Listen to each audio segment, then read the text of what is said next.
I want to ask you a question. What decision are you needing to make, but pretending not to see? Not the decision you're thinking about, but the one you're avoiding. The one that quietly follows you around in the background of your life. The one that shows up when you're all alone and when things go quiet. Because if you're being honest, you probably already know what it is. The strange thing is, most people think their problem is uncertainty. But in my experience in coaching practice, that's ever really true. The real problem is something far more uncomfortable. We already know the decision. We just don't want the consequences of making it. A few days ago, during my morning writing practice, I noticed something interesting. My practice involves writing as if two voices are speaking. One voice asks the questions, the other answers. They aren't different people, they're just two parts of the same mind. One part wants clarity, while the other one prefers comfort. And during this conversation on the page, a question appeared. What's actually going on? There was a pause. Then the answer came back almost reluctantly. I already know what I need to do. But I'm hoping the decision will somehow disappear. That line stayed with me because I realized how common this is from the various conversations I've had, where people aren't stuck because they don't know what to do.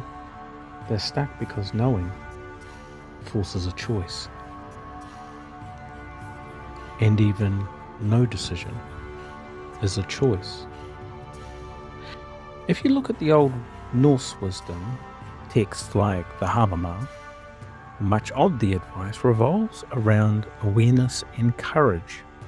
In fact, the first stanza talks about before one enters, they should look around, because they do not know for certain where the enemies are sitting in the hall.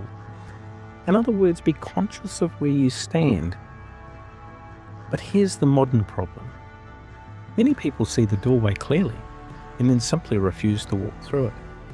Not because they can't, but because every real decision requires something. A sacrifice, a risk, a change in identity.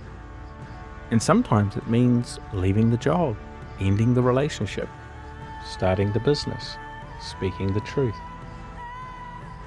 or finally admitting that the path they're on isn't the one they truly want to be on. And once you admit that, you just can't pretend anymore. So here's a simple exercise. I want you to ask yourself this question honestly. What decision am I standing at or need to make, but pretending not to see? Not 10 decisions, just one. The one that immediately came to mind when I asked the question. Now ask yourself something even harder. If I already know the answer, what am I afraid will happen if I act? Because that's usually where the real insight lies. Not in the decision itself, but in the story we tell ourselves about the decision or what the decision will cost. Courage isn't about dramatic acts. In fact, most of the time, courage is simply facing the truth before you are forced to.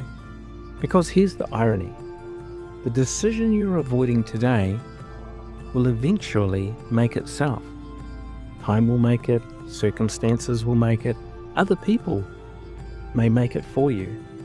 And when that happens, you lose the one thing that matters most. Choice. The choice you had to make the decision in the first place. So here's what I'd like you to do. Take a moment for yourself and answer the question in the comments. What decision are you standing at right now? You don't need to explain everything. Just need to name it.